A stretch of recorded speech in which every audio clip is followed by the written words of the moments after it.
Over here at Locked on Buckeyes, we are still riding high over the big blowout win that the Buckeyes had over the Michigan State Spartans over the weekend. We want to discuss some more and dive into some things we saw over the weekend, and also do some bye-week talk, look ahead to later in the season. Fun Locked on Buckeyes show coming at you right now.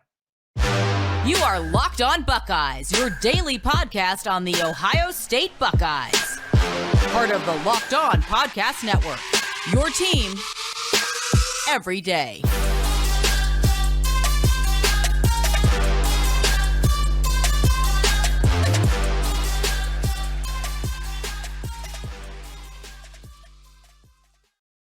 What is up, Buckeye fans? Welcome back to another episode of Locked on Buckeyes for the Locked On Podcast Network. I'm your host, Jay Stevens, also the host of the Jay Stevens Podcast. It is Tuesday, October 11th in the year 2022, and today we're doing something that we have not done in quite a long time. My guy, our guy, Mo Murphy is back. Try to get him on, had some scheduling issues, got him back on the show for today. And Mo, it couldn't come after a better time because the Buckeyes blew out the Spartans. I know you say when the Buckeyes go to Michigan State, things can get a little wacky. They got wacky early with the pick six, but the offense and defense did what was needed to blow out the Spartans. Mo, I'm happy to have you back on the podcast. Oh, anytime I can come on here and talk Buckeyes with you. I mean, if people heard our pre-show conversation, they'll be like, how come y'all don't just get on the screen and press record? So I always love coming on here. That is true. That is true. Mo is one of those guys that would, like, as soon as I put him in, click him, add him to the screen here on the StreamYard, things get going. Things can get a little spicy. You don't know what the comments are going to be. Transfer portal stuff came up. I mentioned stuff from the 40s, old rules in college football. We mentioned stuff about transfer portal in the future, the growth of Fleming, how Harrison Jr. is crazy. We did not spend much time talking about CJ Stroud. But Mo, over the weekend, CJ Stroud told us he is still that dude as QB1 at Ohio State and is still one of, or if not the best quarterbacks in the country. Oh, he's the best quarterback in the country. And to me, it's not close. Now, here's the thing where people have Mel Kiper just recently said Will Levis would be the number one pick. He's the best Stroud is the best quarterback in the country right now for college. I don't care about what NFL scouts are saying, how his game translates to the NFL, because we've seen Troy Smith was the best college football player in college, didn't really do anything in the NFL, but as of right now, for college standards, he's the best quarterback in the country. And every betting of anything agrees, because he's the odds-on favorite to win the Heisman, and it's not even close. The next person basically is such a long shot, it's almost throwing away money betting on somebody else to win the Heisman outside of CJ Stroud. And like you said, he reminded you who he was on Saturday after what probably his worst performance in a Buckeyes uniform a week ago. Dude, man, I am marveling and amazed. We all saw the miscommunication that Stroud and Egbuka had, which turned into a pick six. It didn't take very long for them to overcome the miscommunication because there was a miscommunication from the Michigan State defense. The next thing you know, Egbuka catches that rock, and that man is moving up the field. We marvel, Mo, pre-show, one of those pre-show topics that should have been recorded. We marvel at some of the throws that Stroud is making where he's hitting his guys and he's throwing the ball where only his guy can catch the ball. But you said it so well pre-show. I'd like for you to go a little bit deeper and to discuss that touchdown pass that Marvin Harrison Jr. caught that we all marvel at. Mo, you said something that Stroud did and that he wasn't able to do that made that pass and touchdown completion more special than it already was. Oh, yeah. And it was something as I was watching and they called it out and paid attention to it. And I marveled over it. Travion Henderson got pushed into CJ Stroud. So he was never able to step into his throw. The man just stood straight up, flicked his wrist to Marvin Harrison Jr. for a touchdown, which is why Harrison Jr. had to make that crazy catch because he was going to catch that touchdown pass either way. But if Stroud was able to step into the throw, he wasn't going to have to reach around the DB. He was just going to go over the top, and it was going to be a jump ball. So he was going to get it either way, but it was you see the catch, but if you watch the throw, the fact that he didn't step into it and it was perfect spiral, pretty, it dropped into it, and he knew he had a great receiver to make a play. There's not a lot of guys in college football that could do that, period. A lot of guys throw an interception, completely underthrow it. If they can't step into the throws, they don't make a quality touchdown pass like CJ Stroud did. You know what's crazy? There aren't a lot of NFL quarterbacks that can do that either. I was recently listening to a conversation about someone, maybe it was on the radio, and they were talking about how there aren't that many good backup quarterbacks in the NFL currently, not like there used to be. And it made me stop and wonder, what is Stroud doing right now that would help? Could it be something that he's doing now that NFL teams look at him now in this moment in these games and saying, well, even when he doesn't have a clean pocket, or even when a player gets pushed back into him, the pass is getting out and he's still putting the ball where only his guy can catch it. Like, these are things that NFL guys aren't doing. I understand. Mel Kiper Jr. says such and such about Will Levis. Will Levis will be the first pick, or first quarterback taken off the board. I understand you saying that.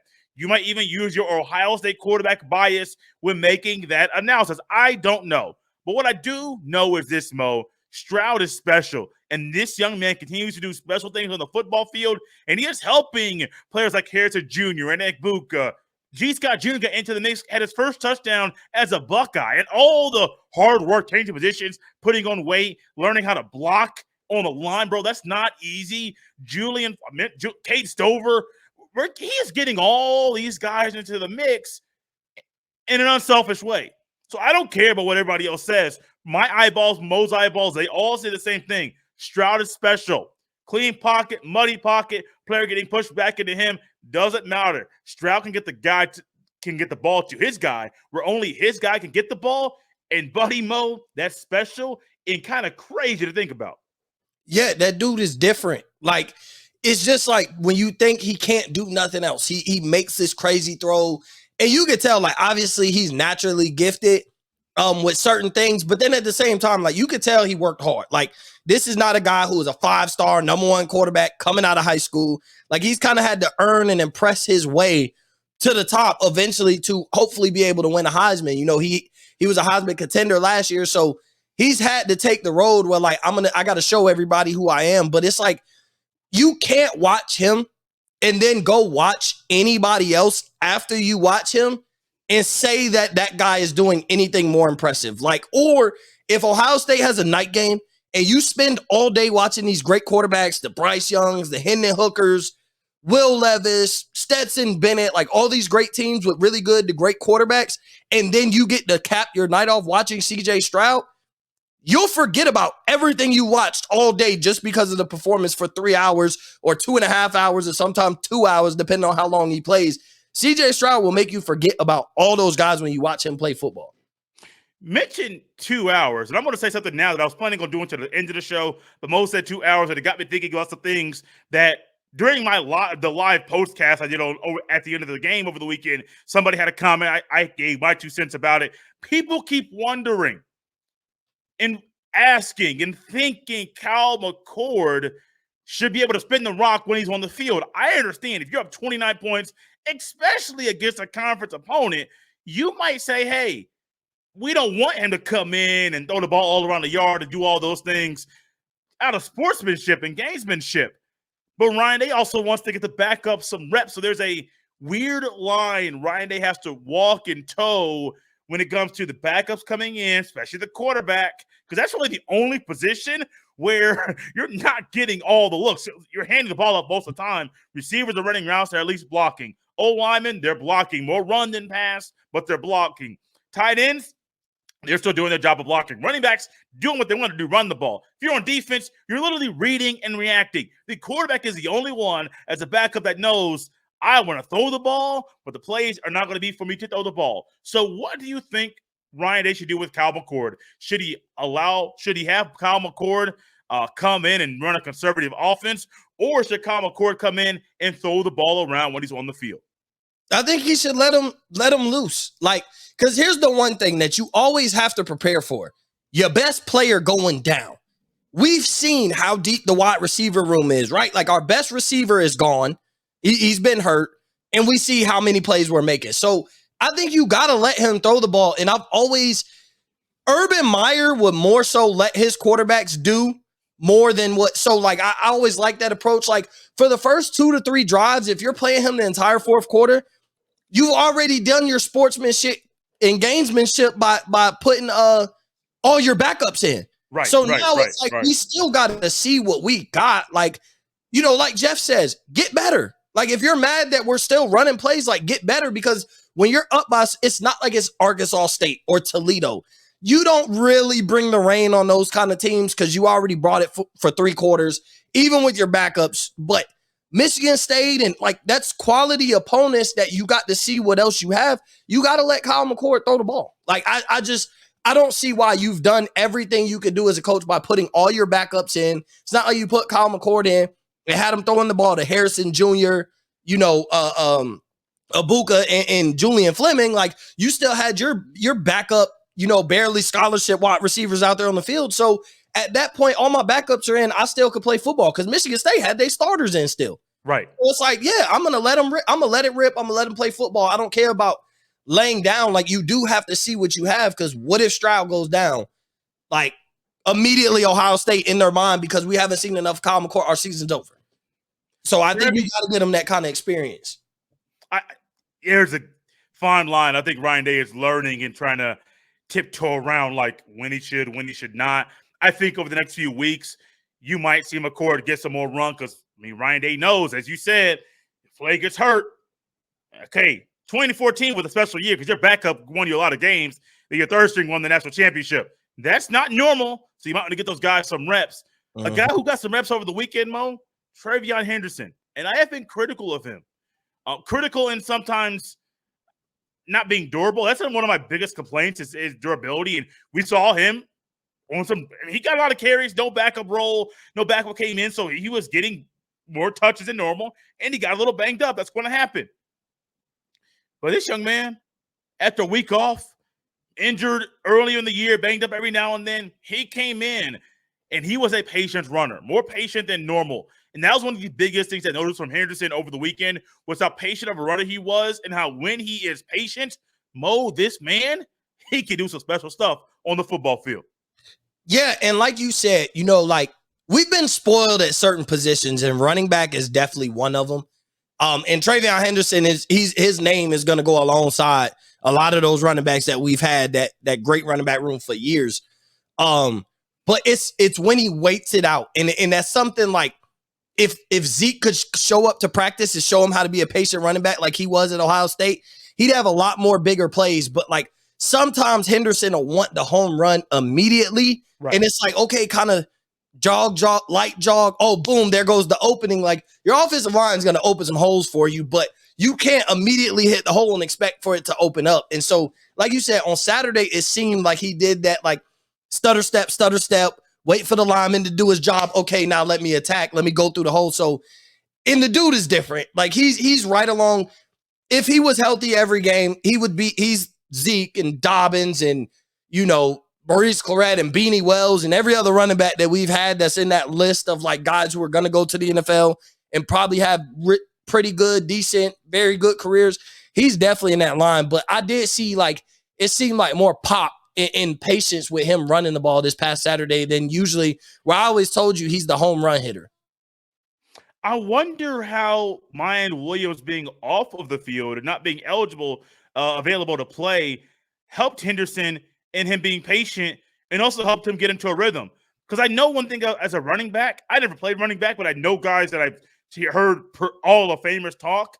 They need to get in a rhythm, and the only way to get into a rhythm in a game is to have the ball in your hand, get hit a little bit, know where the LB is going to be, know where the D end, how he's going to set the edge. Like, you need to get hit and be knocked down a couple times. Like, okay, you doing that? I got something for you. So, Mo, I wonder, with him knowing Mayan Williams was not going to play, and him being a player that would not be a backup at all, and I think the coaches may have told him beforehand, hey, buddy, this is all you. We're riding you. You are RB1 right now. We're riding you. Dallin Hayden is good, but we're riding you during this game. I wonder how that maybe motivated him in this game to be more patient of a runner and allow the game to simply come to him.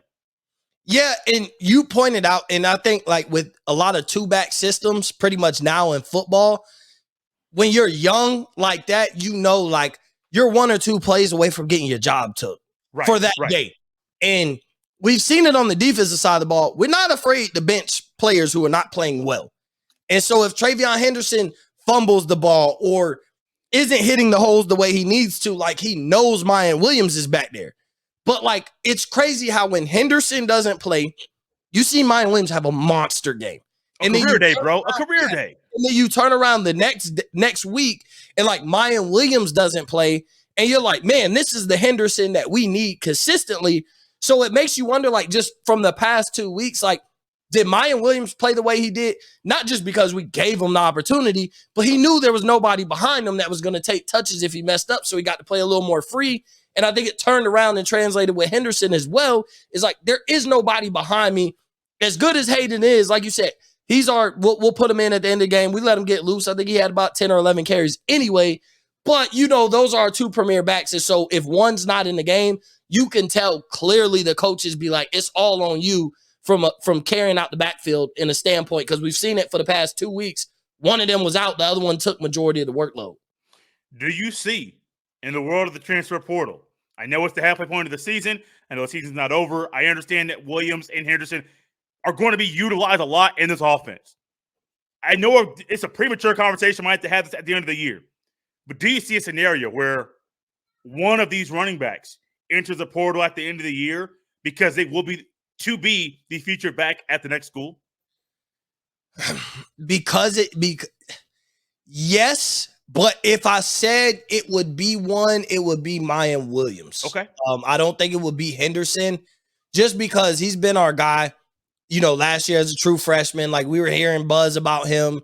And then he's the starting running back, as opposed to Mayan Williams been there for a couple of years and never has really been the starting running back. Now, when he started last week, he changed the conversation as far as how good he really is. But he's older too, right? I think he's a junior, or could be about to graduate. Is Mayan Williams a junior or senior this year? I think he's a junior. Yeah, so with him being older, I could see he see an offensive style he likes and leave Ohio State. But I think next year, if they had to pick a running back, I think they would pick to keep Henderson. So if they could have it their way, if they were hearing rumblings about one of them are unhappy, I think they would do what they had to do to please Henderson as opposed to Mayan Williams, which I guess if that scenario happens, we can judge at the end of next year whether that was the right decision. But if somebody did transfer, I would see it being Mayan Williams, just because Travion Henderson's been like the sought after, like, he's just been the baby. Like, everybody loves him. Like, he was loved freshman year once he took that touchdown to the house against Minnesota. Like, he's become the love guy, and so I think he's the fan favorite right now. So I don't see Mayan Williams. I see him leaving before I see Travion Henderson leaving, if somebody was to leave. I would say the same thing, Williams before Henderson. And I'm not trying to create any conversation or any any interruptions in the locker room. Like, I'm not trying to be that guy. These are literally just conversations and thoughts Mo and I are having. I don't want either one of these guys to leave. I love Mayan Williams' game, and I think they complement each other very, very well. I also understand a Jameson Williams conversation where he realized he could play a bigger role at another school. That other school happened to be down south, being coached by Nick Saban. Next thing you know, they play in the national championship. He unfortunately gets hurt in that game, but there was a situation fit in very well with a Heisman Trophy candidate, now winner. After the fact, it all worked out well for him. That could be the same situation for Mayan Williams or Travion Henderson. I don't know if you can keep two starting running backs on your roster going into next year. I don't know, because Mayan Williams, to me, it can be a starting running back. I don't know. But one thing I do know is this. Mike Hall's a dog. Mike Hall, this man. All right. I did this on Monday's show. I'm gonna do it with Mo here right now because I want to just see Mo's reaction. Mo, 11 Warriors every week. They do the snap counts, and I didn't tweet out or I didn't do anything about this because I wouldn't want you to see what I said or what I thought. Mike Hall plays 7 snaps, 2.5 sacks. I seen that stat, and I thought it was crazy because I'm like, nah, dude he had some big plays. I'm like, he played more than 7 snaps. And then you think about it and you're like, oh yeah, because when he does play, he makes a play. So I guess why is it, the weirdest thing about it though is we've seen since the Notre Dame game, that's when he made a name for himself. Why did he only play 7 snaps? Like, Who out there on the D-line has impressed the way I can name 2 games, right? Like 2.5 sacks on 7 snaps, and he made a name for himself against Notre Dame. Now, I know he had got banged up and like missed a game or 2, but like, why, if healthy, what has he done to only deserve seven snaps? Like, I guarantee you he better be the starting defensive tackle next week, getting almost all the snaps, because we haven't had somebody the most productive guy on our defense is our linebacker. Like, outside of that, what is he showing you that he's only playing 7 times and has to make? Why is he a make the most out of your opportunity guy is kind of what I wonder. Here's what I got a question for you, or more of a thought. He mainly played in pass rushing situations or third downs. I ain't never heard of a D tackle. Not rarely do you hear of a D tackle. Hey, man, we know you're our best guy, but you're a little banged up. We know we want you to be healthy, but we still want you to get some run. Hey, you are D tackle. Go ahead and play some of those pass rush. You're a pass rushing D tackle when you're not fully healthy and you're doing this. Now, I do think he might still be banged up. I don't know about his injury status. But, man, he is a dog, man. Like, last year, me and you did shows. Me and Jeff did shows. You and Jeff did shows. We all talked about how there were no dogs on the defense. Only dog on the defense may have been Denzel Burke, who was not playing like a dog this year. Could be a sophomore slump, but the only dog we saw last year was possibly Denzel Burke and maybe Ronnie Hickman. But that's it. But even then, there was like, ain't really no dogs in this defense. Ain't no dudes you go out there and be like, hey, on a scouting report, if you're the other team, you circle that guy and say, hey, the quarterback has to know where that guy is at every play. But this year, you got dogs out. Eichenberg a dog. Still Chambers a dog. Ronnie Hickman is a dog. Lathan Ransom, bro. Lathan Ransom is a dog. Got to pick. We got Mike Hall at D tackle. His teammates have called him Baby Aaron Donald. And even when he only getting less than 10 plays, 2.5 sacks. Bruh, this man needs to play. I am glad we get at least one more year with Mike Hall at Ohio State. Because if we want to talk about how the D line has been special, it's mainly D ends over the past 10, 15 years, not many D tackles. Aaron Donald. Wow, look at me right now calling him Aaron Donald. Mike Hall. Call him though. Like, people, not just his teammates, like, that was like a comparison he got coming out of high school, was like he was like Aaron Donald. And I'm like, who is this dude? Like, until the Notre Dame game, and then I was hearing more and more about him, and I'm like, bro, I didn't know we recruited a guy that we thought was the next Aaron Donald, like that people thought was the next Aaron Donald. Like, why is that not big news? And why is this dude not more of a superstar? Because you know what Aaron Donald is. So, I mean, he's different. Like, he gets to the quarterback. I don't know why he only played 7 snaps. I'd like to know, but, college is a little different. Those coaches don't have to answer those questions. They don't really ask college coaches that. They'd ask an NFL coach. Right. If Nick Bosa only played seven snaps, had 2.5 sacks, like, what led to him only playing 7? But, they don't have to answer those questions. But, like, I'm hoping moving forward, like, after this bye week, like, Mike Hall is a guy who's on the field for 75, 80% of the snaps. Because I know the defensive coordinator, Knowles, had said that he was going to rotate. Him and Larry Johnson were going to rotate because they got enough guys on the D-line that are capable.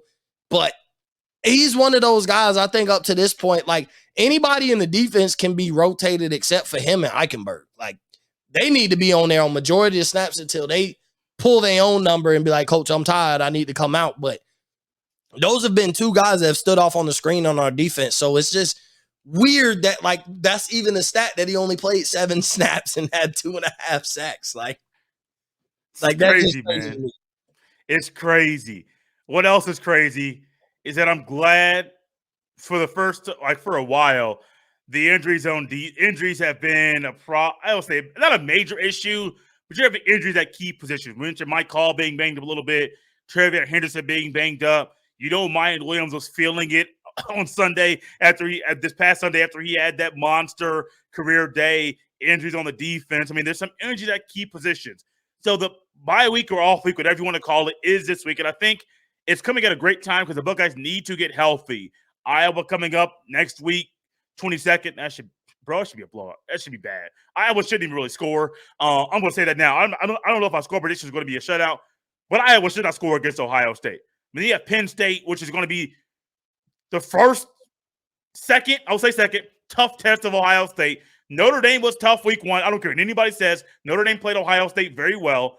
But really, man, it's Penn State, and you got to see, preparing for them. I don't know how much preparation you do now because you want to get healthy, and you also want to prepare for Iowa, but you got to get healthy because that battle Halloween weekend against Penn State will probably be on Fox. I would love for it to be a night game on ABC. That's TBD, to be determined. I think it's a day game. They said it's a day game this year at 12. It's a big noon kickoff. The Penn State game? Yeah, they said it's going to be a big noon, so no whiteout, which is fine for us. Dog, I don't want that whiteout. Dog, no. That's what I'm saying. That's fine for us because even if they do the whiteout, it's a daytime game, so it's like whatever.